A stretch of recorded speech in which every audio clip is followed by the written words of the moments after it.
pour poursuivre. Autre argument, nous sommes rentrés dans une époque où les extrémismes sont à l'offensive au niveau européen, voire au niveau mondial, et qu'il faut donc s'adapter. De quels extrémismes parlons-nous?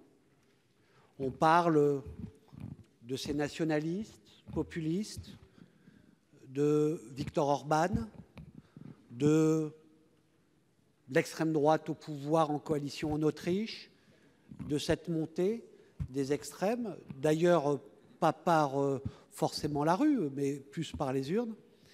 Et on tremble que ça puisse nous arriver en France, puisqu'il y a un fort courant de ce type qui est présent, qui s'exprime même dans le mouvement des Gilets jaunes d'ailleurs, qu'il faut combattre impitoyablement. On tremble pourquoi? Parce qu'on se dit que ce n'est plus une perspective lointaine qu'ils puissent avoir le pouvoir, puisqu'ils l'ont dans pas mal d'endroits autour de nous, y compris en Italie. Et que s'ils sont au pouvoir, qu'est-ce qu'ils vont faire de nos lois et des moyens que l'État leur donne?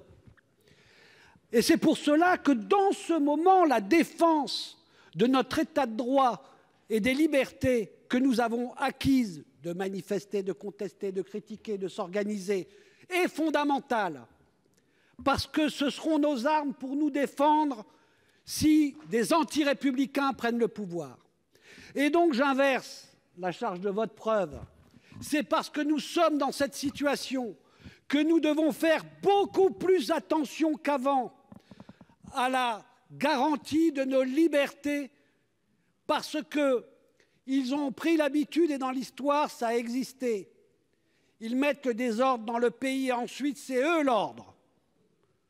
Et c'est ce qu'ils font, y compris en France.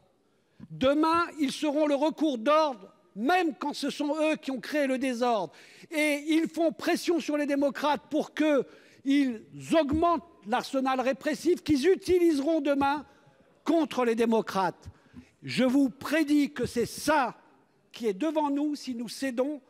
Notre arme contre les extrémistes, contre les violents, contre les racistes et les antisémites, c'est la démocratie et c'est la défense de nos libertés fondamentales.